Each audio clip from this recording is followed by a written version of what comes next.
I'm the Nostalgia Critic guy, remember it, so you don't have to. A while ago I did an editorial about the death of the Joker, in which I referenced the comic book classic The Killing Joke. This, not surprisingly, got people talking about the animated adaptation released on DVD and even on the big screen for one night.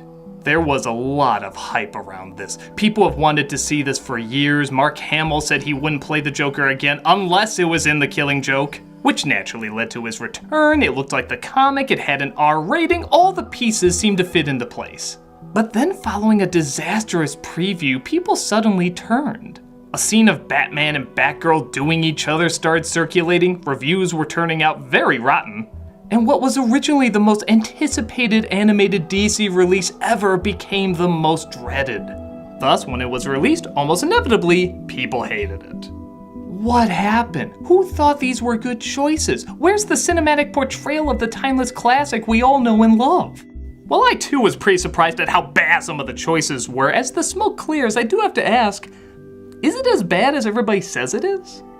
Now, some of you might be wondering, how the hell can I even ask that? Well, let me start off by saying, like many of you, I hated the first third. A pointless story involving Batgirl was thrown in that literally didn't connect to any of the rest of The Killing Joke, outside of the fact that Batman and Batgirl were in it. And I mean, in it.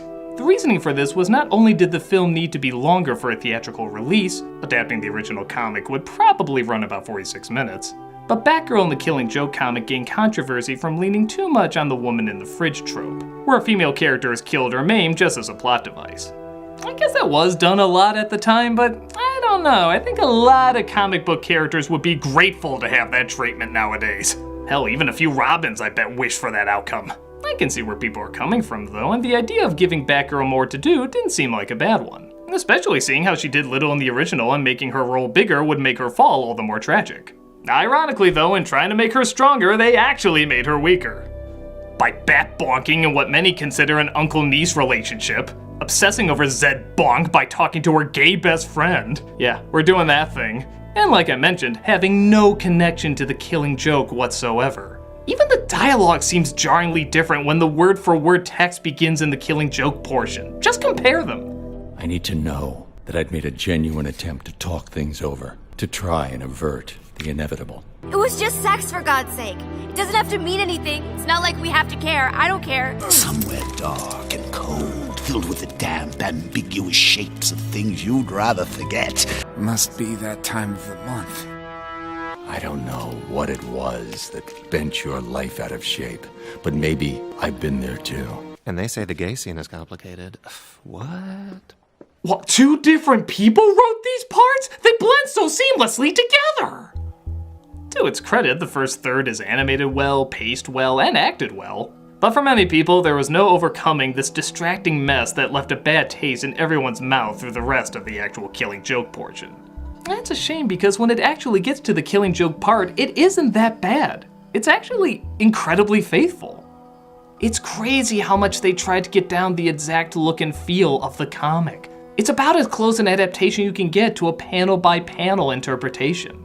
In an online world that hates variations from the original source material, the Killing Joke, when it gets started, actually strays very little. Like the first third, the acting, animation, and pacing all seem on track. Except this time it actually has good writing to back it up. It's incredible to hear Mark Hamill do his Joker voice to this unbelievable dialogue. It's so cool to see Kevin Conroy's Batman talk about what could be the beginning of the end. I can't help but wonder if the first third of this movie never happened, would it have gotten all the hate that it got? After all, people still like Return of the Jedi despite the Ewoks and a lot of repeats. People still went nuts for the Avengers despite the first third being pretty slow. And with Batgirl's story having nothing to do with the Killing Joke portion, it's really not that hard to block it from your mind. Again, even the dialogue shows there's pretty much no connection in this world. I did an editorial about whether or not the ending can ruin an otherwise good film. And like many things, it depends on the eye of the beholder. And for many people, the sins of the first third are so bad they can't be removed from the final product. Whenever they think of the animated Killing Joke, they'll always connect this first part. But let's just try it. Let's pretend the first third of this movie never happened, and the Killing Joke started when the Killing Joke starts and it's only 45 minutes. How would it rate? Would it be seen as the masterpiece we were all hoping it to be? Well, if we want to be honest, there would still be a few problems. Ironically, its biggest strength, portraying the comic line by line, is also kind of its biggest weakness. Everything from the angles to the dialogue seem copied from the original perfectly. But there is one problem with that sentence, the word copied. If you read the comic, there's almost no point in seeing the Killing Joke. It adds very little in terms of a new layout or designs. At least with something like Sin City, which was also faithful almost panel to panel, they had a third dimension, which meant some things had to be different no matter what, and we could see the live-action interpretation, which seems to create a different realm of reality. But because both of these are drawn, and to be fair, isn't a ton of movement because they wanted to replicate the original panels, there seems to be a touch less life in the animated movie than in the comic. Strangely enough, because comics are still pictures, you fill in the blanks about what kind of movement is taking place. It's similar to how your mind fills in what a character looks like in a book just through the descriptions. In a comic, this image leaps off the page because it's indicating the movement through the insanity of the lettering, the layout of the pose, and the crispness of the still image. Your imagination fills in the rest of the motion. In the movie, it's taken a little too literally. So rather than seeing an incredible moment leap off the screen, we're seeing an image from a comic book moved around a little bit. It looks just like it, but nothing much is really being added to it. The amount of detail you can do in a still image but not in animation should have been reversed with the amount of detail you can do in animation and not in a still image.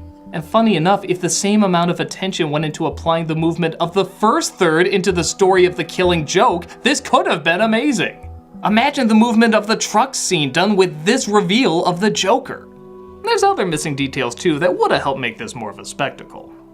Joker sees an image of a fat lady at a carnival and thinks back to his pregnant wife. In the comic, it just cuts to a flashback, but in a movie, you can maybe show the picture transforming into his wife, or maybe the picture even comes to life starting the flashback, blending realities for him. The Joker says he remembers his past differently every time, almost like it's multiple choice, so why not have him hold his drink up and through the reflection we see his old self at a bar talking to the gangsters? That wasn't in the comic, but it would have helped give the film more of its own identity rather than just using the comic as storyboards. It's kind of like when Mel Brooks did the Broadway version of The Producers and the Broadway version of Young Frankenstein. The Producers was based on the original story, but there were a lot of changes to it, making it enough of its own thing. Young Frankenstein was all the same, just with songs put in, thus it didn't do as well. Being your own interpretation, even if it's already based on something else, is very important. There are one or two differences though. Like there's a song sequence when the Joker is torturing Commissioner Gordon. Now that's not in the original, but let's be honest, if the Joker could put one in, he would. It's really not a bad idea, especially again in giving the film a little bit more of a unique energy. But it seems a little toned down. If the Joker's gonna do a song and dance number, it's gonna be an amazing song and dance number. Joker the musical, think about that. It would be mind-blowingly insane. But this is just him and his carnies walking back and forth and not much else. Again, if more time went into developing this instead of developing... And they say the gay scene is complicated. What? This could have really stood out. In fact, the pacing could have been amazing too. Even though it's totally decent and passable, imagine if even more time was given to the Joker realizing his family was gone. Imagine if instead of a few seconds, a few minutes were dedicated to him going nuts and realizing what he's become.